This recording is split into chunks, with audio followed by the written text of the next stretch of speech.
Oke, selamat sore ya untuk teman-teman kelas ekstensi. Untuk sore hari ini kita akan coba berdiskusi ya, karena kita ekstensi jatuhnya nanti akan ada forum mengenai mata kuliah IS Strategic, di mana sedikit koreksi di judul awalnya adalah IS Strategi, tapi saya koreksi sedikit yaitu IS Strategic ya. Karena jika IS Strategi itu kita memikirkan strategi mengenai IS, Information System. Tapi untuk mata kuliah kali ini lebih diarahkan untuk ke strategic business dengan menggunakan information system. Jadi saya sedikit rubah untuk judulnya menjadi IS strategic mata kuliahnya. Kemudian untuk kita dapat melakukan atau dapat mengetahui strategic business seperti apa yang dapat bertahan di dunia dewasa ini, kita tentunya memerlukan dukungan atau memerlukan penggunaan dari sistem teknologi informasi. Oleh karena itu di pertemuan pertama ini kita coba berkenalan dengan STI, Sistem Teknologi Informasi. Dan mungkin untuk di modul kita tidak terlalu detail ya. Nanti akan kita bedahnya di discussion session. Untuk topiknya di pertemuan pertama ini kita akan coba mengetahui apa itu STI, seperti apa penerapan yang berhasilnya, dan seberapa penting penerapan tersebut, dan seperti apa tekanan bisnis yang dialami oleh organisasi pada era digital dewasa ini. STI. Nah, ini harusnya menjadi sesi brainstorming, tapi karena kita tidak bisa direct online ya, recording. STI ya secara singkatan dari 3 kata ya, Sistem Teknologi Informasi. Di mana sistem sendiri adalah sekelompok bagian atau komponen yang saling terhubung untuk berinteraksi dan berfungsi bersama dalam mencapai suatu tujuan. Di mana sistem ini teman-teman jangan terlalu terpaku pada elektronik ya. Sistem itu tidak melulu mengenai laptop, komputer, handphone. Sistem pencernaan pun disebutnya sistem. Karena di dalam pencernaan kita ada usus 12 jari, ada usus besar, ada lambung. Itu adalah seperangkat komponen dari tubuh yang berguna untuk melakukan fungsi pencernaan. Selaras dengan pengertian secara definisinya, kelompok bagian atau komponen yang saling terhubung untuk berinteraksi dan berfungsi bersama dalam mencapai suatu tujuan. Kemudian untuk teknologinya, teknologi pun sama, tidak melulu mengacu kepada barang elektronik, kepada barang yang pakai listrik, kepada inovasi-inovasi wah. No, sesimpel roda.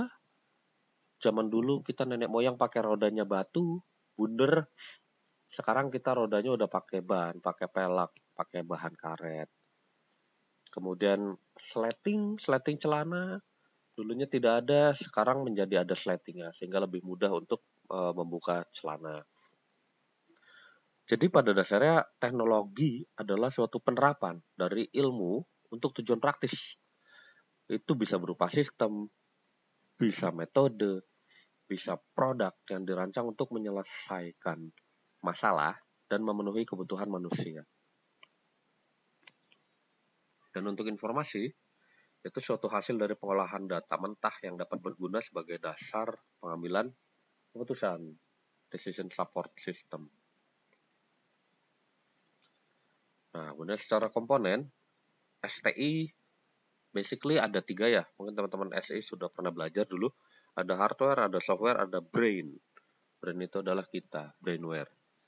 Namun dalam tujuannya jika ingin dipakai dalam strategic business, kita perlu perlebar. Di mana di situ ada hardware, software, brainware, dan network infrastruktur. Nah, jaringan tersebut kita akan sulit sekali ya jika dia stand alone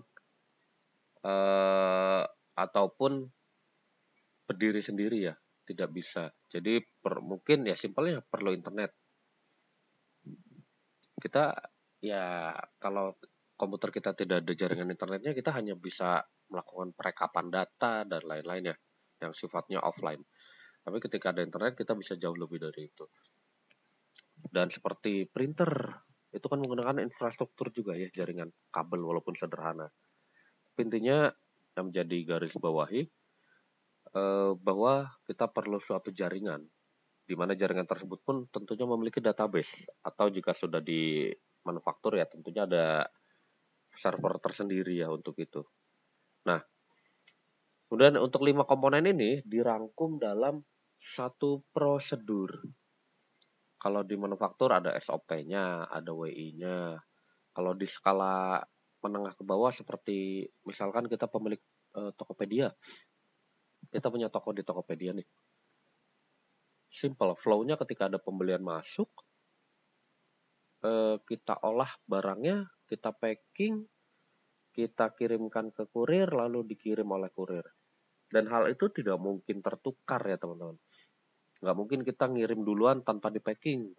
Atau tiba-tiba di packing padahal nggak ada pesanan, kan nggak bisa ya. Jadi pasti ada pesanan masuk, ada proses packing produksi, ada proses pengiriman. Nah, hal sesimpel itu pun bisa kita bilang prosedur walaupun tidak tertulis ya. Tapi hal tersebut adalah tahapan yang perlu kita lakukan untuk menjual produk. Sehingga yang ditekankan di slide ini adalah bahwa dalam penggunaan komponen sistem teknologi informasi dalam suatu bisnis ada prosedur yang mengikat di dalamnya, entah tertulis ataupun tidak. Nah, kemudian secara fungsional, STI ada 4 ya, simple, seperti pada umumnya. Pertama adalah pengumpulan dan pengolahan data, penyimpanan dan penyebaran informasi. Nah, di 3 dan 4 ini adalah yang cukup menjadi majornya ya dari fungsi STI, yaitu DSS, Decision Support System, yaitu merupakan goal dari penggunaan STI. Kita mengolah data, simpelnya deh, kita menjumlahkan jumlah penjualan kita di akhir bulan, ada labanya berapa, ya terus mau diapain? Laba ini mau diapain nih? Mau dibeliin barang baru kah? Di stok baru kah? Atau dijadikan modal awal beli ruko kah? Nah, disitulah setelah datanya kita kumpulkan, kita olah, disimpan, masuklah ke DSS tersebut. Mau diapain nih data atau informasi yang sudah kita olah nih? Value-nya apa sih? Karena data dan informasi ya sekedar hasil olahan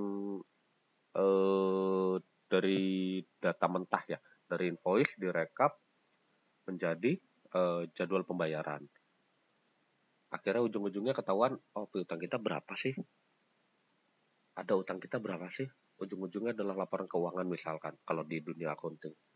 Ya setelah ketahuan nih laporan keuangan, kita punya informasi laporan keuangan bahwa laba kita sekian, utang kita sekian, piutang kita sekian. Ya lalu mau diapakan? Value-nya apa dari laporan tersebut? Oh, ini piutang kita terlalu banyak nih, banyak yang long term-nya terlalu long, temponya terlalu lama.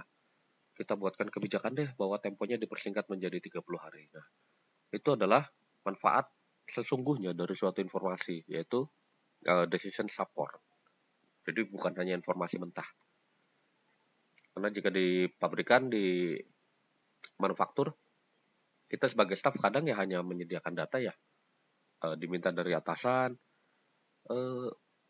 Mas Willy tolong buatkan data ini, data penjualan. Tolong buatkan data karyawan, oh dibuatkan. Tapi data yang kita buatkan itu memiliki value lebih besar sebetulnya teman-teman. Data yang kita anggap sepele itu dibawa ke manajemen akan menjadi dasar keputusan. Akan diapakan dan akan dibawa ke arah mana bisnis strateginya. Begitu. Dan tentunya yang bukan yang pertama tapi yang utama adalah keamanan data. Mungkin teman-teman di beberapa manufakturnya, tempat teman-teman bekerja, ada policy kan untuk terkait pencolokan USB luar ke komputer pabrik, ataupun pemblokiran beberapa website yang tidak bisa dibuka di pabrik, atau prosedur keamanan untuk masuk ke server. Jadi di server tuh biasanya restricted area ya, tidak semua orang bisa masuk. Nah, itu adalah salah satu usaha perusahaan untuk melindungi data mereka. Karena percuma ketika data dan infonya sudah dikolek, sudah dibuat laporan, sudah bagus, hilang besoknya. Entah bisa karena sabotase atau karena kelemahan firewall-nya. Yang jadi poin adalah keamanan data walaupun bukan menjadi yang utama, walaupun bukan yang pertama untuk dipikirkan, tapi menjadi yang utama. Gitu. Ya orang server pasti mikirnya ya gimana servernya jalan dulu kan. Tapi setelah jalan ya perlu dipikirkan untuk keamanannya gimana sih. Entah pakai backup kah, ada backup periodiknya kah, ada backup cloudingnya kah. Intinya data tersebut bisa aman hari per harinya. Nah kemudian kapan STI dianggap berhasil? Ya berhubung kita ngomongin sistem teknologi informasi ya, ya tentu itu akan berhasil ketika semua komponennya berjalan beriringan dengan harmonis dan mencapai tujuan dari sistemnya. Bukan tujuan perusahaannya ya. Kalau tujuan perusahaan pasti duit, duit, duit. Kalau ini kita tujuan dari sistem itu sendiri. Kapan STI dianggap gagal, ya kebalikan dari kondisi berhasil. Ketika ada salah satu komponen yang mangkrak atau mogok. Katakan, misalkan di HR, di HR. Ada nih sistem aplikasi untuk penggajian. Pengolahan data karyawan ada. Komputernya lengkap, lengkap. Bisa berjalan, bisa. Tapi ternyata employee-nya nih, yang buat ngerjainnya, udah nggak semangat nih. Udah lemes. Ya, gimana akan selesai? Yang ngerjainnya udah nggak mau gitu. Itu sama aja. Begitupun ketika yang ngerjainnya semangat nih, wah yang ngerjainnya semangat. Sistemnya ready, ready. Ternyata komputernya baterainya ngedrop. Sama aja. Gitu. Jadi dikatakan berhasil ketika semua komponennya berjalan beriringan secara harmonis. Nah, dan ini beberapa poin untuk kita coba sangkutkan sedikit ya ke strategik bisnisnya. Beberapa tantangan yang mungkin akan dihadapi dan bukan mungkin ya, ini memang sudah dihadapi. Pertama ada persaingan meningkat, di mana terbukanya keran bisnis global menuntut pelaku bisnis berinovasi.